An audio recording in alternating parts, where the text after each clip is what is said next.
akan lebih ramai, paling ramai di kolom komentar. Apalagi mengingat ini kan awal-awal dari hari ini ya Jan. Biasanya yang duluan-duluan itu berarti yang elitis-elitisnya. Itu dia, bener-bener yang emang cinta sama timnya ya kan. Jadi that's why ini kolom komentar ramaikan, didukung juga yang lagi nobar. Selamat nobar dengan para viewer atau para streamer yang luar biasa. Tapi jangan lupa ke PUBG Mobile Indonesia, drop the likes juga. Dan ini dia teman-teman semua, lampu sudah berubah hijau, berarti kita masuk ke Sunhawk game pertama. Game yang memulai pertandingan Super Sunday yang kedua. Selamat menyaksikan. Kalau kata Sunscore live dari studio, literally karena tadi Sunhawk backgroundnya hijau, sama di sini juga. Itu dia.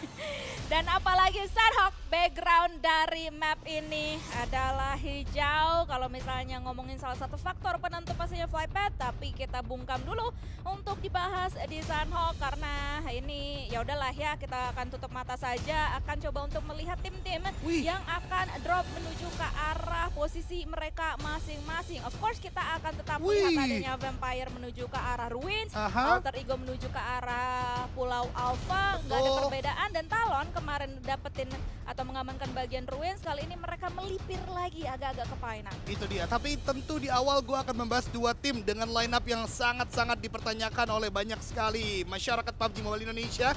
Yang pertama tentunya Bigetron, ternyata benar persiapan sepanjang group stage kemarin untuk bermain juga di Super Sunday. Leon Pang is playing.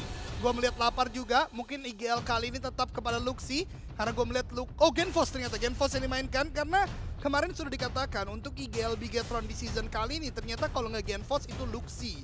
Makanya itu yang menjadi kesempatan dan ternyata ini line up yang kita ngelihat apakah berhasil atau tidak. Dan Talon, gue juga tidak melihat kembali lagi Red Face. Kemarin di last chance mereka bagus sekali, bahkan mengkali lipatkan poin mereka yang ada di group stage. Nah, ini apakah akan berlangsung dengan baik juga atau tidak karena zonanya tadi menuju ke arah bagian atas. Berarti dua tim yang tadi gua bahas ini tidak mudah untuk masuk bahkan ke playzone yang pertama, Dona. Betul, tapi yang intriguing dari pembahasan lu barusan adalah ngomongin soal Red Face. Kemarin juga sempat dibahas oleh Junior sedikit banyak ya, tipis-tipis saja pembahasannya ketika Red Face yang masuk di, kalau nggak salah di second half dari Last Chance itu sendiri. Nah, kemarin gue membuka topik di mana apakah menurut Junior masuknya Red Face dan juga permainan Red Face yang begitu menggelegar di at least di game-game terakhir tersebut dapetin poin-poin eliminasi yang cukup banyak itu karena memang udah securing posisi menuju atau slot menuju ke arah Super Sunday sehingga mereka udah nggak ada beban lagi sehingga ya udah Red Face in.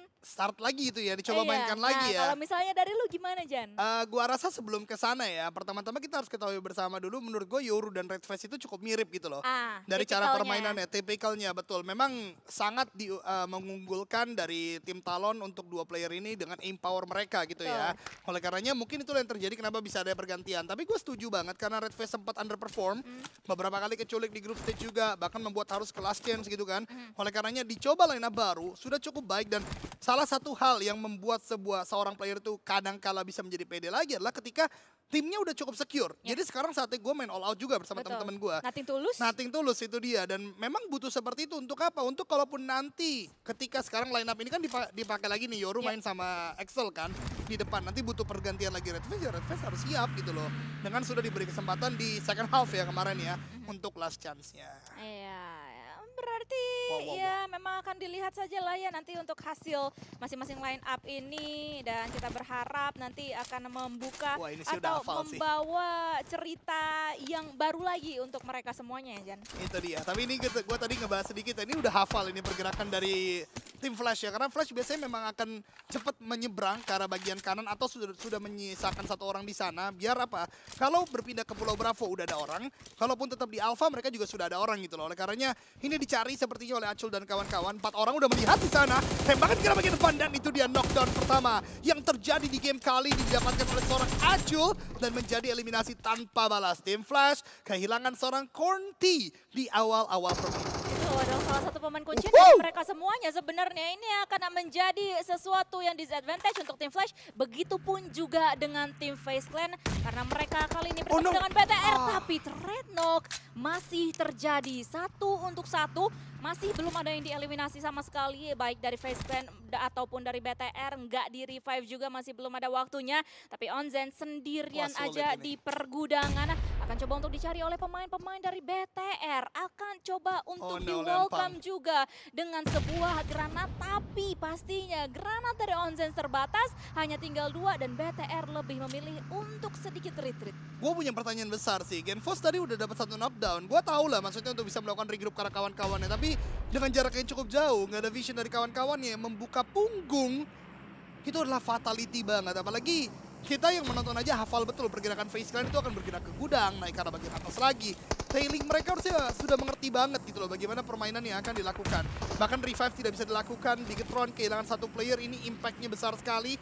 Masih di early stage, apalagi mereka belum terlalu aman, masih di zona yang pertama juga. Satar untungnya itu dia 1 player yang sangat gue favoritkan.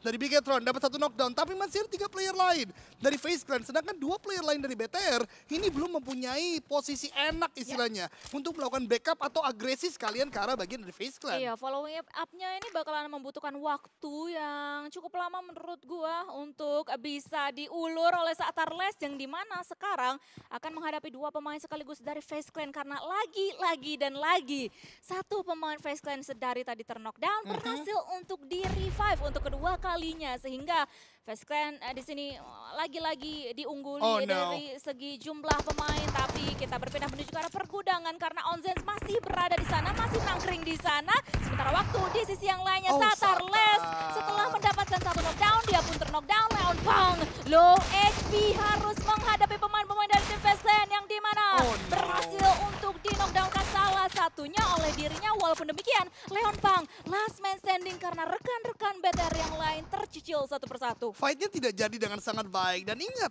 FaZe Clan ini melakukan loot di bagian bootcamp gitu loh. Yang pasti lootingannya akan sangat banyak. Di kontes untuk melakukan fight dengan 2 orang atau 1 melawan 2, itu masih bisa mereka counter gitu loh. Dengan banyak loot yang mereka miliki, granat yang mereka miliki. Bahkan nade akan dilempar dari seorang Morman, bisa kecabut Leonpang. Bisa untuk bergerak sedikit, Leonpang juga cook sebuah nade. Dua-duanya cook, tidak ada tembakan yang terjadi dan Morman akhirnya mengakhiri perjalanan dari Bigetron. Mudah-mudahan ini akan menjadi satu evaluasi besar ya, karena yang dilakukan itu tadi benar-benar tidak terlalu baik gua rasa dari Bigetron sendiri. Tapi masih banyak tim Indonesia lain, Talon bahkan sudah berhasil untuk masuk ke arah bagian tengah dari Pulau Alpha. Altrigo juga sudah bergerak melakukan strategi, jaga jembatan, jaga bagian high ground yang biasa mereka lakukan. Sedangkan tim-tim Indonesia lain mungkin belum terlalu terlihat lagi, apalagi ada perbedaan drop zone di mana Boom Esport pindah ke arah bagian kanan bawah mengingat adanya Infinity dan Yudo Alliance yang bermain di bagian utara. Nah itu dia, karena kan biasanya Boom Esports itu di sekitaran Paradise juga kan. Nah apalagi dengan circle yang seperti ini sebenarnya advantage untuk mereka.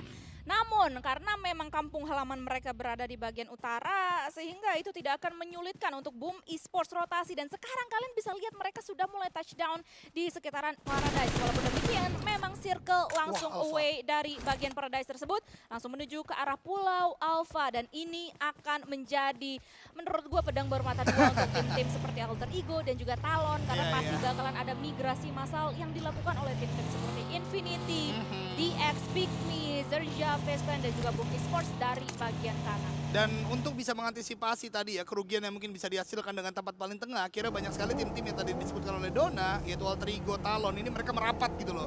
Karena kalau mereka split, oke, mungkin mendapatkan vision yang cukup luas, tapi akan berbahaya sekali. Sementara gue akan cerita sedikit di bagian map stream, ada gerakan yang menurut gue cukup luar biasa dilakukan oleh Vampire.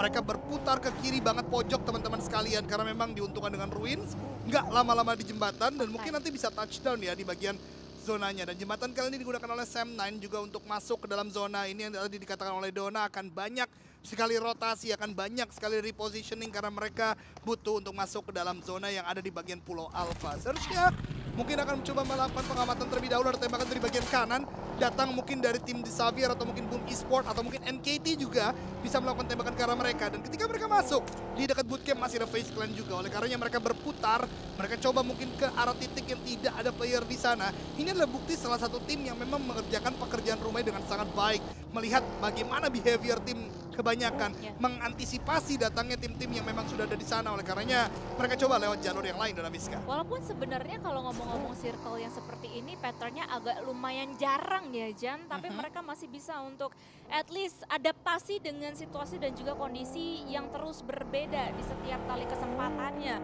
Sehingga well played untuk Zerja untuk saat ini atau tim-tim yang sekarang lagi pivot dalam segi rotasinya. Tapi kalau misalnya ngomongin lagi soal Vampire, yang pengen gue tambahkan adalah mungkin salah satu keywordnya untuk menggambarkan bagaimana mereka rotasi adalah on time. Timing mereka tuh satisfying banget untuk bisa disaksikan atau bisa dilihat. Mereka tahu bagaimana caranya rotasi, kapan harus rotasi, jalur mana yang harus mereka tempuh juga.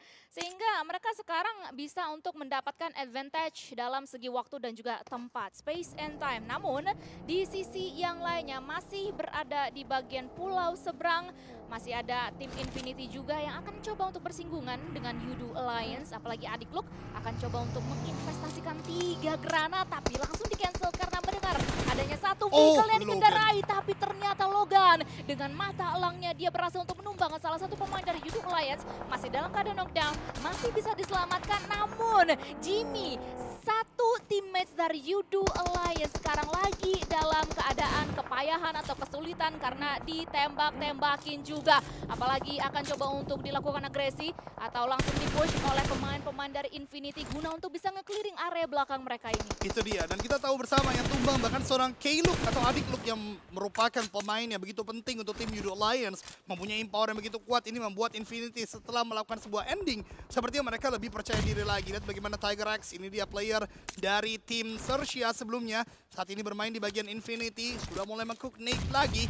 Akankah maju perlahan? 3 player sebenarnya dari Infinity ini udah mulai maju, dan bahkan ada flank dari bagian kiri, ditembaki oleh Goptun ini tadi memberikan damage yang cukup besar, tapi belum mampu menumbangkan satu lagi player dari Yudu Alliance. Nade dilempar, akhirnya tumbang sudah. 2 player tersisa dari Yudu Alliance, bahkan seorang Leon DZ, 1 player dari Indonesia sudah sangat low. Boosting dilakukan, tapi player Infinity seperti tidak ada finishing dari movementnya. Olio memang dapat 1, namun advantage masih dimiliki oleh tim Infinity. Olio, posisi dia pun terkena blue zone, tapi Leon DZ dapatkan 1 lagi.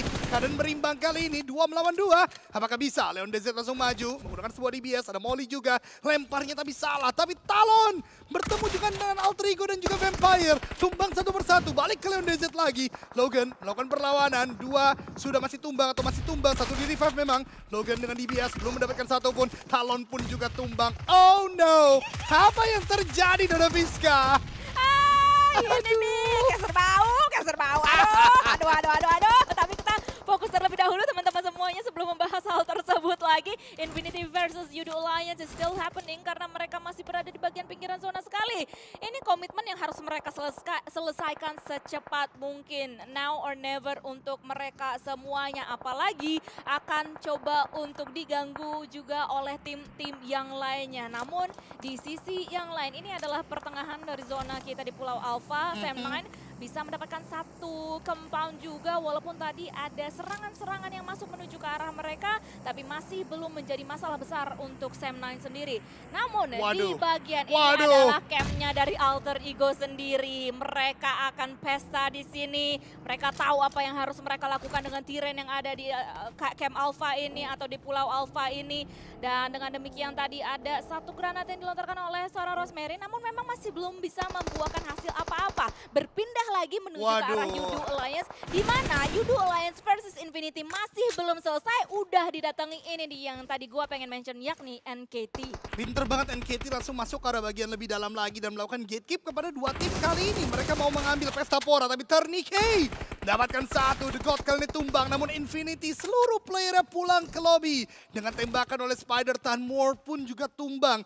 Banyak sekali tim-tim yang tidak bisa masuk dengan cepat ke dalam zona menjadi korban. Banyak tim-tim lain yang lebih cepat. FaZe Clan kali ini menang atas Bigetron. Mereka kembali menambah pundi-pundi eliminasi. Searchia yang lepas dari Alter Ego ditumbangkan 1 persatu, bahkan sudah menjadi eliminasi yang kelima.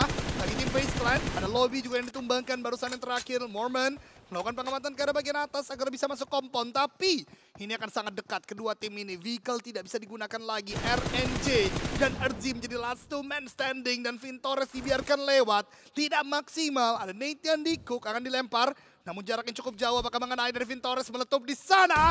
Vintores ternyata masih di luar dari kompon tersebut, Dona Fiska. Masih bisa selamat untuk saat ini, sehingga akan coba untuk nge-spam beberapa utility terakhir yang dimiliki. Nah, ini dia. 1 granat terakhir di tangan RNJ. Namun dia untuk saat ini masih akan menunggu saja momentum yang lebih perfect lagi untuk bisa melontarkan granat tersebut menuju ke arah lawan-lawannya. Di seberang sana Dan selagi mereka melihat atau lihat-lihatan satu sama lain, bisa aja untuk digangguin dengan tim-tim yang lainnya pula. Tapi di sini akan coba untuk menunggu saja. Pintu dibuka, Vintorious begitu cekatannya dia melihat adanya pintu yang terbuka, langsung mempersiapkan jempolnya, ngetap, memberikan damage yang cukup signifikan menuju ke arah Orzi. Itu dia, walaupun tadi tidak ada jendela ya, sehingga tidak ada utility yang bisa dimasukkan karena bagian dari Searchia. Lihat bagaimana Morman sudah cook nade lagi, Vintorious juga sebelumnya. Mereka tidak bisa memasukkan granat hanya dari pintu bagian kanan. Ini dia, mungkin inilah momentum, akan di-cook sebuah nade lagi. Tapi sepertinya Molotov terlebih dahulu, tapi Mela ternyata yang terkena granat dari seorang RNJ. Namun nade balasan dari seorang Vintorious membuat tumbang juga dari Searchia. Mela seperti tidak bisa diselamatkan, nade dilempar lagi karena bagian dalam. Damage besar memang diberikan. Morman, hati-hati api sendiri, mulai masuk ke bagian dalam dan Dibias menjadi pengakhir karir dari tim Searchia di game kali ini dengan wiping out yang cukup baik. Sementara ada fight lagi di bagian utara, Hatin kali ini RRQ dengan tim Flash, net dilempar, ada damage yang cukup besar diberikan karena satu player tersebut keluar dari compound. Nerpeko melihat mudah-mudahan bisa menjadi sebuah ending. Informasi diberikan, ini dia granat dari bagian belakang. First aid sudah digunakan memang seorang Gosu, tapi low lagi. Player satu ini dicari oleh RRQ dan itu dia nade dari Asa yang membuat Gosu akhirnya tumbang dan dari tim Flash hanya menyisakan satu orang saja. Karena ada tim Vampire juga yang ngegangguin antara mereka berduanya. Karena memang Vampire yang sedari tadi masuk melalui jalur barat. Apalagi Tony K berhasil untuk mendapatkan satu nama menuju ke arah tim RRQ. Sementara waktu, karena tadi ada gangguan dari Vampire, tim Flash diberikan waktu secara indirectly untuk bisa melakukan reset situation terlebih dahulu. Namun ini dia, Rosemary the Goat literally di sini karena dia berada di atas sana udah bisa melihat adanya satu pemain dari Fast Clan berhasil untuk mendapatkan satu knockdown dan lihat betapa getolnya dia untuk bisa membuka vision menuju ke arah Vintorious. Tapi apa daya, Vintorious mengetahui langkah demi langkah dari Rosemary sehingga tembakan dialah yang lebih on point. Dan sangat disayangkan sebenarnya pemain-pemain dari Alter Ego yang lain masih membutuhkan waktu untuk bisa langsung menuju ke arah Rosemary untuk bisa menyelamatkannya. Tapi ini dia waktunya ternyata on time. Berhasil untuk membredet pemain terakhir dari Face Clan dan Alter Ego. 5 eliminasi poin masih bisa untuk nge-revive Rosemary. Untung ada Merado itu ya yang dimiliki oleh Alter Ego sehingga bisa cepat untuk melakukan sebuah regroup tadi.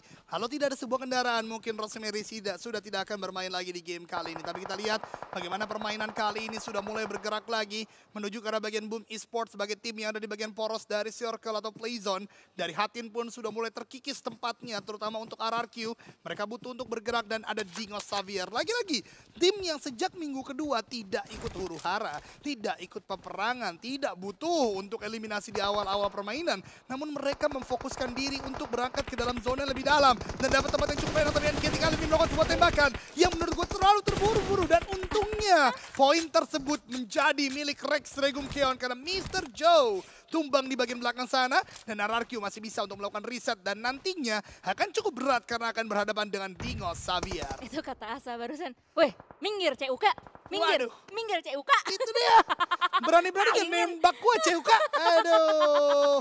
Aduh, temannya juga ngalangin tadi. Tapi anyway, dari tim NKT harus hengkang juga dari game ini di posisi yang ke-9. Di steal ya berarti? Di steal tadi, soalnya bukan RRQ, tapi gue agak-agak miss tadi untuk bisa melihat siapa yang bisa mendapatkan eliminasi tersebut. Tapi yang tidak miss adalah eliminasi yang dikantongi lagi dan lagi oleh Alter Ego karena mereka melihat adanya babi-babi yang lewat di depan mukanya, di depan muka Rosemary yang kayaknya Jan masih dengan posisi yang sama, tapi ternyata Nate giving the Nate menuju ke arah RRQ dan berhasil untuk dieksekusi seorang Snape dan hanya meninggalkan 3 pemain aja untuk RRQ. Ini yang gue katakan akan cukup sulit dan ini adalah Nate ya, satu player yang menggantikan Chua dan juga membuat Frankie tidak bermain kembali lagi untuk tim Xavier. Nate lempar, Nate ternyata beda ruangan. Ada para Jin yang menunggu juga Asa mudah-mudahan bisa mendapatkan satu. Netpreko dapatkan satu, tapi Netpreko juga tumbang Asa. Dan juga satu kawan yang lain harus cepat untuk melakukan sebuah bantuan, itu No Mercy. Nate akan dilempar kah? Asa masih berdansa dengan 11-12 kah? Tapi kalah dengan tembakan yang lagi-lagi diberikan oleh para Jin. Satu player yang sangat bersinar di Shine Like Diamond kali ini memberikan efek yang begitu besar bagi tim Dingo Xavier. Bahkan No Mercy dengan telatnya dia melakukan sebuah backup, tidak masuk ke arah kompon ini, membuat Dingo Xavier berarti tidak terluka sedikit pun. Karena revive berhasil dilakukan, bahkan No Mercy lempar granat oleh Vampire. Bisa bergerak, Tony K yang sekarang mungkin bisa menjadi sebuah masalah bagi tim RRQ. Akan adu granat dilempar dari masing-masing tim. Apakah menang RRQ atau justru dari Tony K? Belum ada knockdown yang diberikan, saling lempar molotov juga. No Mercy mau bergerak ke arah bagian depan Tony K. Di bagian kiri ada tim Dingo Xavier. Kesulitan akhirnya mencoba untuk bergerak juga, tapi ditembaki oleh Dingo Xavier dan Shadows. Atau seorang Vikoy berhasil untuk menutup mimpi dari RRQ. Tapi Tony K juga dapatkan seorang Shadows, Tunaviska. Wah, ini benar-benar bocil kematian versus bocil kematian juga ini.